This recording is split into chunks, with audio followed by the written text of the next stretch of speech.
Welcome to Fuller Corner, a place where we discuss marriage, intimacy, and relationships from a biblical perspective. And where we have honest conversations about the things many couples experience but rarely talk about.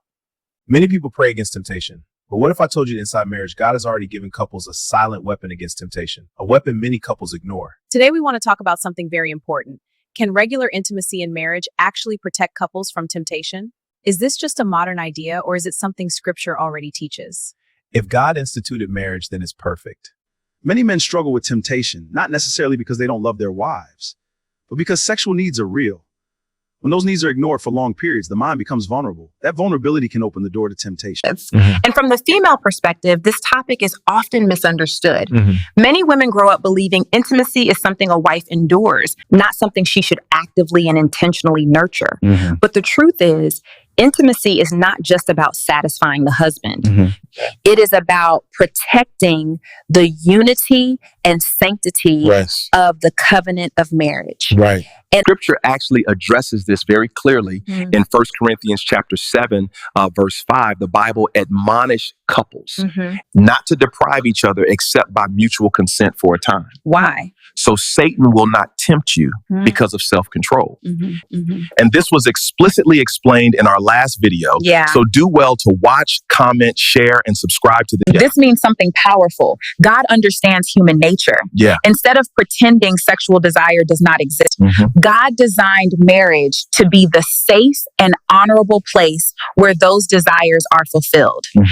So what is the silent weapon against temptation of fornication or adultery that most times led to divorce? It is intentional intimacy inside marriage. Right. Not forced, not mechanical, but mutual love.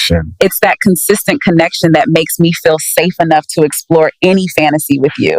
Exactly. 1 Corinthians 7 verse 2 points out one of the reasons for marriage, which is to avoid fornication and also to avoid adultery. Yes, also to avoid adultery, intimacy in marriage still remains the silent weapon to deploy. So instead of only praying against temptation, couples should also invest in strengthening their marital connection. A strong bond between couples create a natural shield. Many couples only focus on work, children, and responsibilities, and slowly intimacy disappears. Forgetting that intimacy, it's not a luxury in marriage, it is core ingredient for a long-lasting marriage. When couples intentionally nurture it, they strengthen their bond. And when couples share intimacy, they are not just having sex, they are making love. Because love is not just a feeling. It is something that must be expressed, renewed, and invested in. So when intimacy disappears, it's not just the physical connection that is lost. It means the flow of love is being drained. If oneness is not maintained, distance will grow. My personal advice to couples, especially husbands, once you notice the drain of love in your marriage, plan a wild lovemaking to her. This is not the time for quickie, but time to reignite the love and intentionally make love confession and mean it. This is why lovemaking is not just physical. It includes emotional connection, communication, affection, and sexual closeness. When these things are healthy, temptation loses much of its power. At what point does a couple know that divorce is the next step? Because divorce is not where the problem starts. Divorce is where the problem becomes visible. Statistics show that nearly 70% of divorces are initiated by women. Not because women hate marriage, but because many are silently drowning inside it. So the question is not who is leaving. The real question is, what is killing the marriage before it dies? Let's be clear. Divorce was never God's perfect will, only his permissive will. For what God joins together is meant to reflect his nature, a forgiving, enduring, faithful, and unbroken. In Mark, Jesus re-emphasized the perfect will of God as contained in the book of Genesis, referencing passages like Deuteronomy 24. Right. Across the New Testament, Jesus referred to himself as bridegroom and the church as the bride, which tells us something powerful. Yeah. Ephesians 5:25 charged us as husbands to love our wives as Christ loved the church and gave his life for her. Yeah. My submission is this: the height or peak of love is forgiveness. If Jesus asked us to love our neighbor as ourselves, how much more our wives or our husbands? Yeah. If couples will understand this mystery, I bet divorce will lose its hold over marriages drastically. Yeah.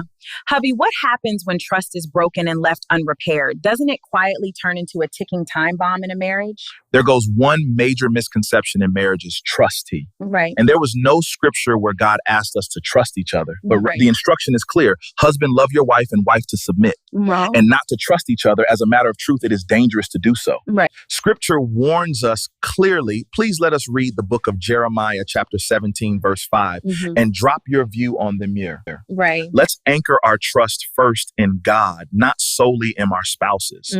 After all, as humans, we often say, to err is human. So it's a weak argument to fall out of love based on trust. Let's say it plainly. The biggest cause of divorce is not cheating, not money, not even fights. It is disconnection. Two people can live in the same house, sleep on the same bed, and still be miles apart emotionally.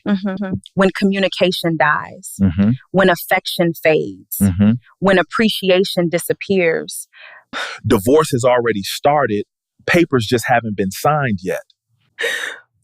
Let's expose the real enemies of marriage: emotional neglect. You stop seeing your partner.